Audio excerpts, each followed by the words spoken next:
Hello everyone, എല്ലാവർക്കും Pathways അക്കാദമിയുടെ daily news അനാലിസിലേക്ക് സ്വാഗതം.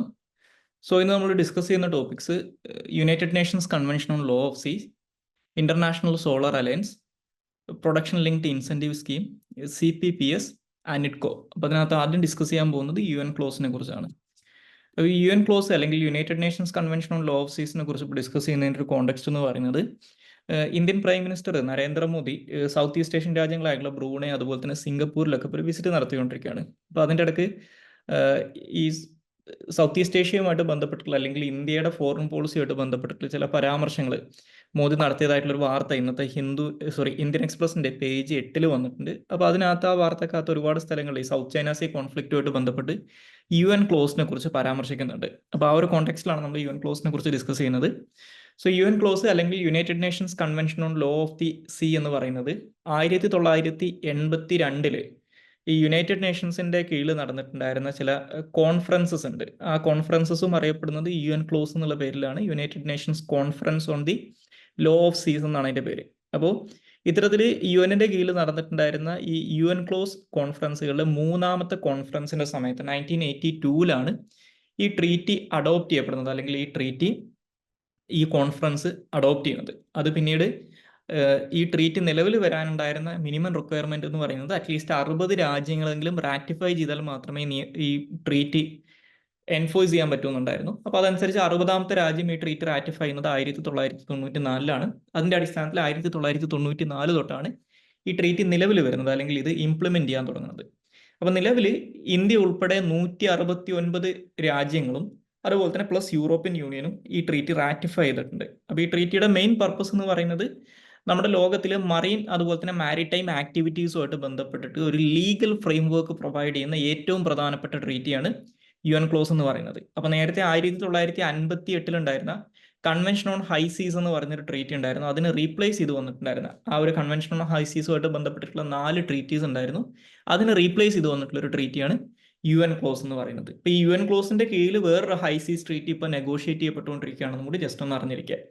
അപ്പൊ ഈ UN ക്ലോസ് അനുസരിച്ച് ബേസിക്കലി ഈ മറീൻ എൻവയോൺമെന്റിനെ പ്രൊട്ടക്ട് ചെയ്യുക, അതുപോലെ തന്നെ മാരിടൈം ആക്ടിവിറ്റീസിനെ റെഗുലേറ്റ് ചെയ്യുക, അതുപോലെ തന്നെ ഈ ഫ്രീഡം ഓഫ് നാവിഗേഷൻ പോലുള്ള കാര്യങ്ങളൊക്കെ UN ക്ലോസിനകത്താണ് ഡീൽ ചെയ്യുന്നത്. അപ്പൊ ഇതിനകത്ത് ഇത് ബേസിക്കലി ലോകത്തിലുള്ള ഒരു principal law of the see ആയതുകൊണ്ട്, അതായത് ഓഷ്യാനിക് ഏരിയാസുമായിട്ട് ബന്ധപ്പെട്ട അല്ലെങ്കിൽ കടലുമായിട്ട് ബന്ധപ്പെട്ടുള്ള ലോകത്തിലെ ഏറ്റവും പ്രധാനപ്പെട്ട ഒരു ട്രീറ്റി ആയതുകൊണ്ട് തന്നെ, അല്ലെങ്കിൽ ഒരു ഇന്റർനാഷണൽ ലോ ആയതുകൊണ്ട് തന്നെ ബേസിക്കലി ഈ ട്രീറ്റിക്കകത്ത് മറീൻ ഏരിയാസിനെ അല്ലെങ്കിൽ കടലുകളെ ഒരു 5 ഏരിയാസ് ആയിട്ട് അല്ലെങ്കിൽ 5 സോൺസ് ആയിട്ട് ക്ലാസിഫൈ ചെയ്യുന്നുണ്ട്.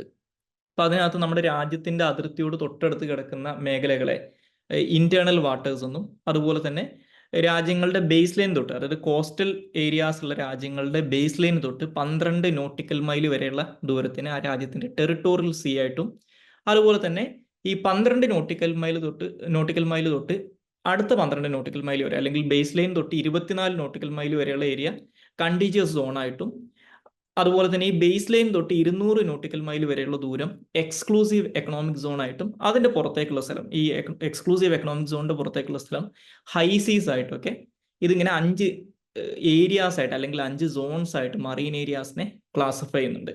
അതുപോലെ തന്നെ ഈ UN ക്ലോസ് എന്ന് പറയുന്ന ട്രീറ്റിയുടെ അടിസ്ഥാനത്തിലാണ് ഇന്റർനാഷണൽ സീബെഡ് അതോറിറ്റി എന്ന് പറയുന്ന ഇന്റർനാഷണൽ ഓർഗനൈസേഷൻ നിലവിൽ വരുന്നത്. അതുപോലെ തന്നെ UN ക്ലോസിനകത്ത് ശ്രദ്ധിക്കേണ്ട ഒരു കാര്യം എന്ന് പറയുന്നത്, ഈ ഫ്രീഡം ഓഫ് നാവിഗേഷനെ കുറിച്ചൊക്കെ വാദോരാതെ സംസാരിക്കുന്ന USA ഈ പറയുന്ന UN ക്ലോസിനകത്ത് ഒരു മെമ്പർ കൺട്രി അല്ല എന്ന് മനസ്സിലാക്കുക. അവർ ഇതിനകത്ത് സൈൻ ചെയ്തിട്ടുമില്ല, ഇതിനകത്ത് റാറ്റിഫൈ ചെയ്തിട്ടുമില്ല, ഇവരൊരു സ്റ്റേറ്റ് പാർട്ടിയും അല്ല എന്ന് മനസ്സിലാക്കുക. ലോകത്തിൽ ഈ UN ക്ലോസിനകത്ത് മെമ്പർ അല്ലാത്ത ഏറ്റവും പ്രധാനപ്പെട്ട ഒരു രാജ്യം, അല്ലെങ്കിൽ ഏറ്റവും അധികം മാരിടൈം ആക്ടിവിറ്റീസ് കണ്ടക്ട് ചെയ്യുന്ന ഒരു രാജ്യം എന്ന് പറയുന്നത് മേ ബി US മാത്രമായിരിക്കും. ഓക്കെ, ഇനി നമുക്ക് അടുത്തതായിട്ട് ഡിസ്കസ് ചെയ്യാനുള്ള ടോപ്പിക് ഇന്റർനാഷണൽ സോളാർ അലയൻസിനെ കുറിച്ചാണ്. അപ്പോൾ ഈ ഇന്റർനാഷണൽ സോളാർ അലയൻസുമായിട്ട് ബന്ധപ്പെട്ട് ഇന്നത്തെ ഇന്ത്യൻ എക്സ്പ്രസിന്റെ പേജ് 8 ഒരു വാർത്ത വന്നിട്ടുണ്ട്. അതായത് ഈ ലോകത്തിൽ ഇപ്പോൾ ഈ ഡീകാർബണൈസേഷൻ ഒക്കെ ആയിട്ട് ബന്ധപ്പെട്ട്, അല്ലെങ്കിൽ കാർബൺ ന്യൂട്രാലിറ്റി ഒക്കെ ആയിട്ട് ബന്ധപ്പെട്ട് നമ്മൾ ഈ സോളാർ സെക്ടർ വലിയ രീതിയിൽ ഡെവലപ്പ് ചെയ്യുന്ന സമയത്തും ലോകത്തിൽ വരുന്ന സോളാർ ഇൻവെസ്റ്റ്മെന്റിന്റെ വാസ്റ്റ് മെജോറിറ്റിയും ഇപ്പോഴും ഡെവലപ്ഡ് രാജ്യങ്ങളിലും അതുപോലെ തന്നെ ചൈന പോലുള്ള ചുരുക്കം ചില രാജ്യങ്ങളിലും മാത്രമാണ് നടക്കുന്നത് എന്നാണ് പറയുന്നത്. പക്ഷെ അതേസമയം ഇപ്പോൾ ഈ ലോ ഇൻകം കൺട്രീസ് ആയിട്ടുള്ള എസ്പെഷ്യലി ആഫ്രിക്കയിലൊക്കെ ഉള്ള രാജ്യങ്ങളിൽ ഈ സോളാറുമായിട്ട് ബന്ധപ്പെട്ടുള്ള ഇൻവെസ്റ്റ്മെന്റ് വളരെ മീഗറായിട്ട്, അല്ലെങ്കിൽ വളരെ കുറച്ച് മാത്രമേ കിട്ടുന്നുള്ളൂ എന്നുള്ളൊരു സ്റ്റേറ്റ്മെന്റ് ഈ ഇന്റർനാഷണൽ സോളാർ അലയൻസിന്റെ ഡയറക്ടർ ജനറൽ ആയിട്ടുള്ള ഡോക്ടർ അജയ് മാത്തൂറിന്റെ ഭാഗത്ത് നിന്ന് വന്നതായിട്ടുള്ള ഒരു വാർത്തയാണ് ഇതിനകത്ത് പറയുന്നത്. അപ്പോൾ ആ ഒരു കോണ്ടെക്സ്റ്റിലാണ് നമ്മൾ ഇന്റർനാഷണൽ സോളാർ അലയൻസിനെ കുറിച്ച് ഡിസ്കസ് ചെയ്യുന്നത്. സോ ഇപ്പോൾ ഇന്റർനാഷണൽ സോളാർ അലയൻസ് എന്ന് പറയുന്നത് ബേസിക്കലി ഇന്ത്യയും ഫ്രാൻസും കൂടി ചേർന്നിട്ട് ഈ ക്ലൈമറ്റ് ചേഞ്ചിനെ ടാക്കിൾ ചെയ്യുന്നതിന് വേണ്ടിയിട്ട്, അതായത് സോളാർ എനർജി യൂസ് ചെയ്തുകൊണ്ട് ക്ലൈമറ്റ് ചേഞ്ചിനെ ടാക്കിൾ ചെയ്യുന്നതിന് വേണ്ടിയിട്ട് എസ്റ്റാബ്ലിഷ് ചെയ്തിട്ടുള്ള ഒരു ഇന്റർനാഷണൽ ഓർഗനൈസേഷൻ ആണ്, അല്ലെങ്കിൽ ഒരു ഗ്രൂപ്പിംഗ് ആണെന്ന് മനസ്സിലാക്കുക. അപ്പോൾ നമുക്കറിയാം ഈ പാരീസ് ക്ലൈമറ്റ് സമ്മിറ്റിനൊക്കെ ശേഷം ഈ ലോകത്തിലെ ലോകരാജ്യങ്ങൾ അവരുടെ കാർബൺ ഫുട് പ്രിന്റ് കുറക്കാൻ വേണ്ടിയിട്ട്, അല്ലെങ്കിൽ എമിഷൻ കുറക്കുന്നതിന് വേണ്ടിയിട്ട് ഒരുപാട് കാര്യങ്ങൾ ചെയ്യുന്നുണ്ട്. അതിനകത്ത് പ്രധാനപ്പെട്ട ഒരു കാര്യമാണ് ഈ കാർബൺ എമിഷന്റെ പ്രധാനപ്പെട്ട കാരണക്കാരായിട്ടുള്ള ഹൈഡ്രോ കാർബൺസ് അല്ലെങ്കിൽ ഫോസിൽ ഫ്യൂവലിന്റെ ഉപയോഗം കുറക്കുക എന്നുള്ളത്. അപ്പോൾ ഫോസിൽ ഫ്യൂവലിന്റെ ഉപയോഗം കുറച്ചുകൊണ്ട് അതിനെ റീപ്ലേസ് ചെയ്യാൻ സാധിക്കുന്നത് ഈ സോളാർ പോലുള്ള റിന്യൂവബിൾ എനർജി സോഴ്സസിലൂടെയാണ്. അപ്പോൾ as a renewable energy source അല്ലെങ്കിൽ ഓൾട്ടർനേറ്റീവ് ടു ഫോസിൽ ഫ്യൂവൽസ്, ഈ സോളാർ എനർജിനെ യൂസ് ചെയ്യുന്നതിന് വേണ്ടിയിട്ട് അല്ലെങ്കിൽ അതിനെ പ്രൊമോട്ട് ചെയ്യുന്നതിന് വേണ്ടിയിട്ടും അതുവഴി ക്ലൈമറ്റ് ചേഞ്ചിനെ ടാക്കിൾ ചെയ്യുന്നതിന് വേണ്ടിയിട്ടുള്ള ഒരു അലയൻസ് ആണ് ഇന്റർനാഷണൽ സോളാർ അലയൻസ് എന്ന് പറയുന്നത്. ഇന്ത്യയുടെയും ഫ്രാൻസിന്റെയും നേതൃത്വത്തിലാണ് ഇത് എസ്റ്റാബ്ലിഷ് ചെയ്യപ്പെടുന്നത്. അപ്പോൾ ഈ ഇന്റർനാഷണൽ സോളാർ അലയൻസ് എന്ന് പറയുന്ന കാഴ്ചപ്പാട് അല്ലെങ്കിൽ ഈ ഒരു ഐഡിയ ആദ്യം കൺസെപ്റ്റലൈസ് ചെയ്യപ്പെടുന്നത് COP21 സമയത്താണ്. അതായത് United Nations framework convention on climate change എന്ന് പറയുന്ന UN കോൺഫറൻസിന്റെ കോൺഫറൻസ് ഓഫ് പാർട്ടീസ് 21ാമത്തെ കോൺഫറൻസ് ഓഫ് പാർട്ടീസ് പാരീസിൽ വെച്ച് നടന്ന സമയത്ത്, അല്ലെങ്കിൽ അതിനെയാണ് നമ്മൾ പാരീസ് ക്ലൈമറ്റ് സമ്മിറ്റ് എന്ന് വിളിക്കുന്നത്. അപ്പോൾ 2015 ഈ പാരീസ് ക്ലൈമറ്റ് സമ്മിറ്റിന്റെ സമയത്താണ് ഇത് കൺസെപ്റ്റലൈസ് ചെയ്യപ്പെടുന്നത്. അപ്പോൾ ഈ ഇന്റർനാഷണൽ സോളാർ അലയൻസിന്റെ ഒരു ഗോളായിട്ട് പറയുന്നത് എല്ലാ ആളുകൾക്കും എന്താണ് ഈ പറയുന്ന ക്ലീൻ എനർജി സോഴ്സസിലേക്ക്, സൊല്യൂഷൻസിലേക്ക് ആക്സസ് കൊടുക്കുക, bring light to every home regardless of its location എന്നുള്ളതാണ് ഇതിൻ്റെ ഒരു ഗോളായിട്ട് പറയുന്നത്. ഇവരുടെ ഹെഡ് ക്വാർട്ടേഴ്സ് ലൊക്കേറ്റ് ചെയ്തിട്ടുള്ളത്, അതായത് ഈ ഇന്റർനാഷണൽ സോളാർ അലയൻസിന്റെ നിലവിലുള്ള ഒരു ഇന്ററിം സെക്രട്ടേറിയറ്റ് ലൊക്കേറ്റ് ചെയ്തിട്ടുള്ളത് ഹരിയാനയിലുള്ള ഗുരുഗ്രാമിലാണ്.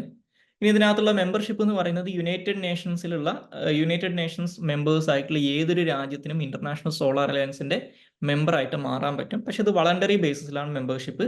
അപ്പോൾ ബേസിക്കലി 2020 തൊട്ട് നേരത്തെ ഇതിനകത്ത് മറ്റ് ചില റെസ്ട്രിക്ഷൻസ് ഉണ്ടായിരുന്നു. അതായത് ഈ ട്രോപ്പിക്കൽ റീജിയനിലുള്ള രാജ്യങ്ങൾക്ക് പ്രയോറിറ്റി കൊടുക്കുന്ന ഒരു സംഭവം ഉണ്ടായിരുന്നു. പക്ഷെ അത് ഒഴിവാക്കിയിട്ട് 2020 തൊട്ട് ഇതിന്റെ ഫ്രെയിംവർക്ക് എഗ്രിമെന്റിനകത്ത് ചില ചേഞ്ചസ് വരുത്തി യുഎനകത്ത് മെമ്പർ ആയിട്ടുള്ള ഏതൊരു രാജ്യത്തിനും ഇതിനകത്ത് മെമ്പർഷിപ്പ് എടുക്കാം എന്ന് പറഞ്ഞിട്ടുണ്ട്.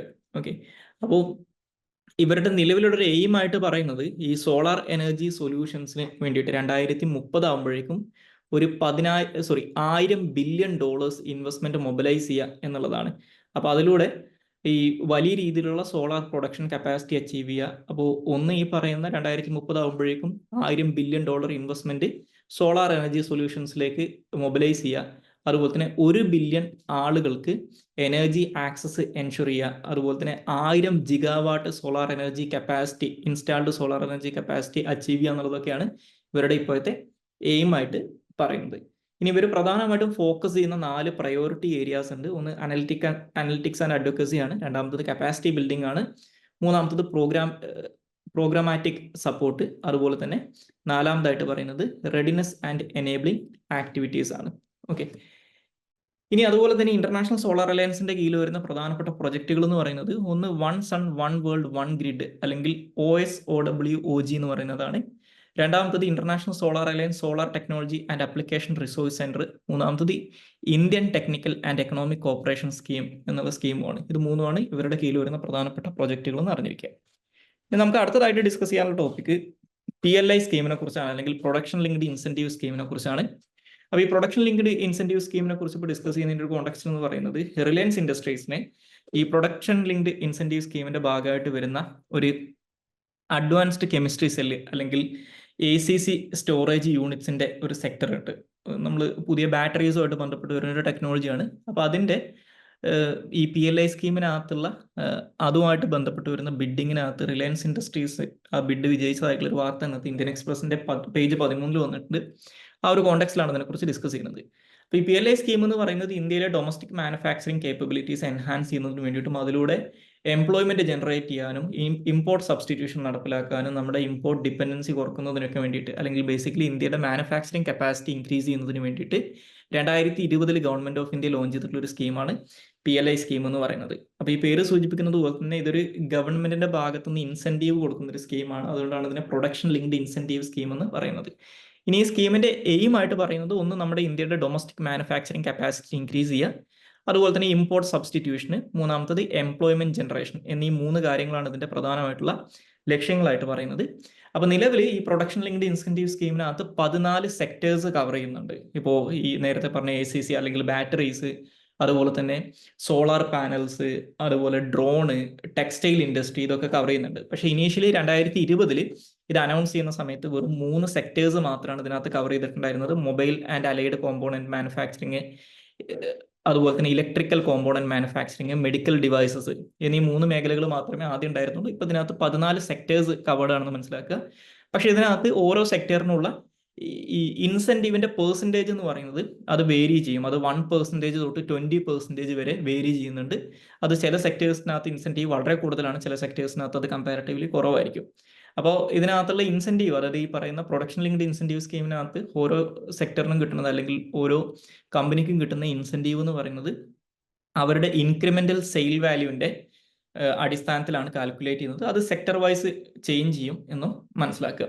ഓക്കെ, ഇനി അതുപോലെ തന്നെ ഈ പ്രൊഡക്ഷൻ ലിങ്ക്ഡ് ഇൻസെന്റീവ് സ്കീമിന്റെ ഭാഗമായിട്ട് ഫോറിൻ കമ്പനീസിനും, അതായത് ഡൊമസ്റ്റിക് കമ്പനീസ് പോലെ തന്നെ ഫോറിൻ കമ്പനീസിനും ഗവൺമെന്റിന്റെ കയ്യിൽ നിന്ന് ഈ PLI സ്കീമിന്റെ ഭാഗമായിട്ട് ഫിനാൻഷ്യൽ സപ്പോർട്ട് കിട്ടും. പക്ഷെ അവർ ഇന്ത്യയിൽ മാനുഫാക്ചറിങ് യൂണിറ്റ് എസ്റ്റാബ്ലിഷ് ചെയ്യണമെന്ന് മാത്രമേ ഉള്ളൂ. അപ്പോൾ ഇന്ത്യയിൽ വെച്ച് മാനുഫാക്ചറിങ് നടത്തുന്ന ഏതൊരു കമ്പനിക്കും irrespective of the home base of that company, അതായത് അത് ഡൊമസ്റ്റിക് ആണോ ഫോറിൻ ആണോ നോക്കില്ല, as long as they are manufacturing in India, അവർക്ക് ഈ PLI സ്കീമിന്റെ ഭാഗമാകാനുള്ള ഓപ്ഷൻ ഉണ്ടെന്ന് മനസ്സിലാക്കുക.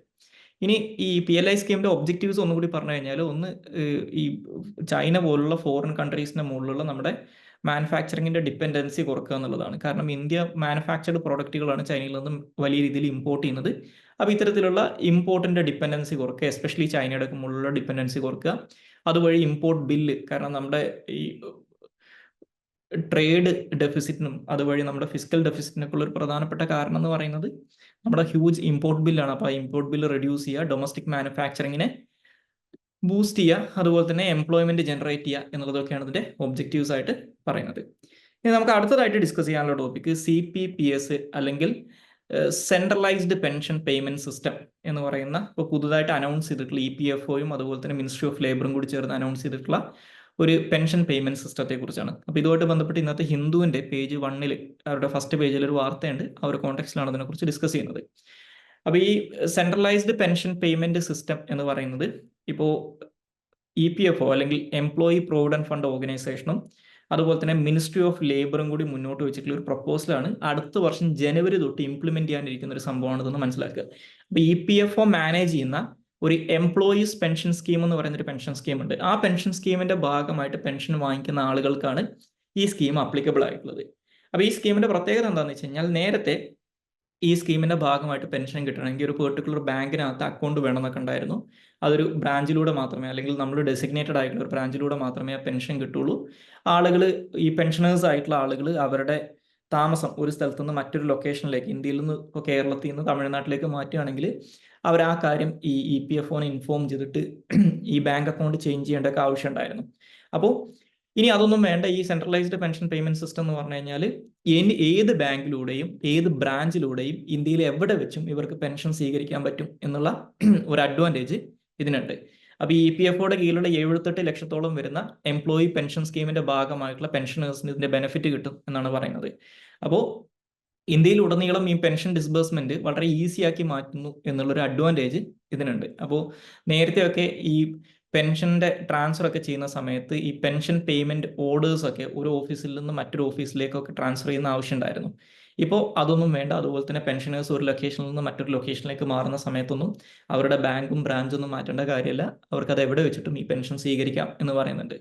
അപ്പോൾ അത് EPFOന്റെ ഒരു IT മോഡേണൈസേഷൻ പ്രൊജക്റ്റ് ഉണ്ട് ഇപ്പോൾ ഓൺഗോയിങ് ആയിട്ടുള്ള. അതിന്റെ പേരാണ് സെൻട്രലൈസ്ഡ് IT എനേബിൾഡ് സിസ്റ്റം അല്ലെങ്കിൽ സൈറ്റ്സ് 2.01 എന്ന് പറയുന്നത്. അപ്പോൾ അതിന്റെ ഭാഗമായിട്ട് 2025 ജനുവരി 1 തൊട്ടാണ് ഇത് ഇംപ്ലിമെന്റ് ചെയ്യാൻ പോകുന്നത്. പക്ഷെ അതിന്റെ അടുത്തൊരു ഫേസ് ആകുമ്പോഴേക്കും ഈ CPPS എന്ന് പറയുന്നത് ഒരു ആധാർ ബേസ്ഡ് പേയ്മെന്റ് സിസ്റ്റത്തിലേക്ക് ട്രാൻസിഷൻ ചെയ്യും എന്നും പറയുന്നുണ്ട്. ഇനി നമുക്ക് അടുത്തതായിട്ട് ഡിസ്കസ് ചെയ്യാനുള്ള ടോപ്പിക് ANIDCOനെ കുറിച്ചാണ്, അല്ലെങ്കിൽ ആൻഡമാൻ ആൻഡ് നിക്കോബാർസ് ഇന്റഗ്രേറ്റഡ് ഡെവലപ്മെന്റ് കോർപ്പറേഷനെ കുറിച്ചാണ്. ഓക്കെ, അപ്പോൾ ഇതിനെക്കുറിച്ച് ഡിസ്കസ് ചെയ്യാനുള്ള കാരണം, ഇപ്പോൾ ഈ ആൻഡമാൻ നിക്കോബാർസുമായിട്ട് ബന്ധപ്പെട്ട് വളരെ കോൺട്രവേഴ്ഷ്യൽ ആയിട്ടുള്ള അല്ലെങ്കിൽ വലിയ രീതിയിൽ ചർച്ച ചെയ്യപ്പെട്ടുകൊണ്ടിരിക്കുന്ന ഒരു പ്രൊജക്റ്റാണ് ആൻഡമാൻ നിക്കോബാറിനകത്തുള്ള ഗ്രേറ്റർ നിക്കോബാർ ഐലൻഡ് പ്രൊജക്റ്റ് എന്ന് പറയുന്നത്. അപ്പോൾ അതിനെക്കുറിച്ച് നമ്മൾ ഇതിനു മുമ്പ് ഡിസ്കസ് ചെയ്തിട്ടുണ്ട്. അപ്പോൾ ആ ഒരു പ്രൊജക്റ്റിന്റെ ഇംപ്ലിമെന്റിംഗ് ഏജൻസി ആയിട്ട്, അതായത് നീതി ആയോഗ് പ്രപ്പോസ് ചെയ്തിട്ടുള്ള ഈ ഒരു പ്രൊജക്റ്റിന്റെ ഇംപ്ലിമെന്റേഷൻ ഏജൻസി ആയിട്ട് സെലക്ട് ചെയ്തിട്ടുള്ളത് ഈ അനിറ്റ്കോനെയാണ്. അപ്പോൾ ഈ അനിറ്റ്കോയുമായിട്ട് ബന്ധപ്പെട്ട് ഒരുപാട് എൻവയോൺമെന്റൽ ഇഷ്യൂസും കാര്യങ്ങളൊക്കെ ഉണ്ട്. ഒരു എൻവയോൺമെന്റൽ പോളിസി പോലും ഇല്ലാത്തൊരു ഓർഗനൈസേഷനാണിത്. അപ്പോൾ ഇതുമായിട്ട് ബന്ധപ്പെട്ടൊരു ഡീറ്റെയിൽഡ് ആയിട്ടുള്ള ആർട്ടിക്കിൾ ഇന്നത്തെ ഹിന്ദുവിന്റെ പേജ് 10 ഹിന്ദു പബ്ലിഷ് ചെയ്തിട്ടുണ്ട്. അപ്പോൾ ഇതൊന്ന് വായിച്ചു നോക്കുന്നത് നല്ലതാണ്. ഇപ്പോൾ ഈ ഗ്രേറ്റർ നിക്കോബാർ പ്രൊജക്റ്റ് ഒക്കെ ആയിട്ട് ബന്ധപ്പെട്ട് ഏതെങ്കിലും തരത്തിൽ മെയിൻസിനൊക്കെ ക്വസ്റ്റ്യൻ വരികയാണെങ്കിൽ ഒരു ഏരിയ ഓഫ് കൺസേൺ ആയിട്ട് വേണമെങ്കിൽ പറയാൻ പറ്റുന്ന ചില പോയിന്റ്സ് ഒക്കെ ഇതിനകത്ത് പറയുന്നുണ്ട്. അപ്പോൾ ഈ അനിറ്റ്കോ എന്ന് പറയുന്നത്, അല്ലെങ്കിൽ Andaman and Nicobar island integrated development corporation limited എന്ന് പറയുന്നത് 1988 അന്ന് നിലവിലുണ്ടായിരുന്ന കമ്പനീസ് ആക്ട് 1956 അടിസ്ഥാനത്തിൽ ഒരു കമ്പനിയായിട്ട് ഇൻകോർപ്പറേറ്റ് ചെയ്തിട്ടുള്ള ബോഡിയാണ്. അപ്പോൾ ഇതിന്റെ ഫംഗ്ഷൻ എന്ന് പറയുന്നത് ഈ ആൻഡമാൻ നിക്കോബാർ ഐലൻഡ്സിന്റെ റാപ്പിഡ് എക്കണോമിക് ഗ്രോത്ത് ഉറപ്പുവരുത്തുക, അല്ലെങ്കിൽ അതിന് വേണ്ടിയിട്ടാണ് ഈ ഒരു കോർപ്പറേഷനെ ഗവൺമെന്റ് എസ്റ്റാബ്ലിഷ് ചെയ്യുന്നത്. ഈ കോർപ്പറേഷന്റെ പ്രധാനപ്പെട്ട ഒബ്ജക്റ്റീവ് എന്ന് പറയുന്നത് ഈ ആൻഡമാൻ ആൻഡ് നിക്കോബാർസിന്റെ എക്കണോമിക് ഡെവലപ്മെന്റ് ആണ്. ഓക്കെ, അതായത് ബേസിക്കലി ഈ ആൻഡമാൻ ആൻഡ് നിക്കോബാറിനകത്ത് അവൈലബിൾ ആയിട്ടുള്ള നാച്ചുറൽ റിസോഴ്സസിന്റെ എക്സ്പ്ലോയിറ്റേഷനിലൂടെ, അതുപോലെ തന്നെ ഒരു ബാലൻസ്ഡ് ആയിട്ടുള്ള എൻവയോൺമെന്റൽ ഫ്രണ്ട്ലി ഡെവലപ്മെന്റിലൂടെ ഈ ടെറിട്ടറീസിനെ ഡെവലപ്പ് ചെയ്യുക എന്നുള്ളതാണ്. ഒരേ സമയം ഈ പറയുന്ന നാച്ചുറൽ റിസോഴ്സസിനെ എക്സ്പ്ലോയിറ്റ് ചെയ്യുക, അതൊരു എൻവയോൺമെന്റലി ഫ്രണ്ട്ലി ആയിട്ടുള്ള രീതിയിൽ ആൻഡമാൻ ആൻഡ് നിക്കോബാർസിന്റെ ഡെവലപ്മെന്റിനെ സഹായിക്കുന്ന രീതിയിൽ ഈ കാര്യങ്ങൾ ചെയ്യുക എന്നുള്ളതാണ് ഈ കോർപ്പറേഷന്റെ ഒരു പ്രഖ്യാപിത ലക്ഷ്യമായിട്ട് പറയുന്നത്. അപ്പോൾ ഈ ഓർഗനൈസേഷനെ കുറിച്ച് ഇപ്പോൾ ഡിസ്കസ് ചെയ്യുന്നതിൻ്റെ ഒരു മേജർ കോമ്പോണന്റ് എന്ന് പറയുന്നത് ഇവരുടെ ചരിത്രത്തിൽ ഇവർ നടത്താൻ പോകുന്ന ഏറ്റവും വലിയ പ്രൊജക്റ്റാണ് ഈ പറയുന്ന ഗ്രേറ്റ് നിക്കോബാർ ഐലൻഡ് പ്രൊജക്ട്. അപ്പോൾ നീതി ആയോഗ് പ്രപ്പോസ് ചെയ്തിട്ടുള്ള ഈ ഒരു പ്രൊജക്ട് പ്രൊപ്പോണന്റ് ആയിട്ട്, അല്ലെങ്കിൽ ഇംപ്ലിമെന്റേഷൻ ഏജൻസി ആയിട്ട് ഇപ്പോൾ അനൗൺസ് ചെയ്തിട്ടുള്ളത് ഈ പറയുന്ന അനിറ്റ്കോനെയാണ്, അല്ലെങ്കിൽ Andaman and Nicobar island integrated development corporation ലിമിറ്റഡിനെയാണെന്ന് മനസ്സിലാക്കുക. അപ്പോൾ ഇത്രയും കാര്യങ്ങളാണ് ഇന്നത്തെ ഡെയിലി ന്യൂസ് അനാലിസിനകത്ത് ഡിസ്കസ് ചെയ്യാനുള്ളത്. So thank you all.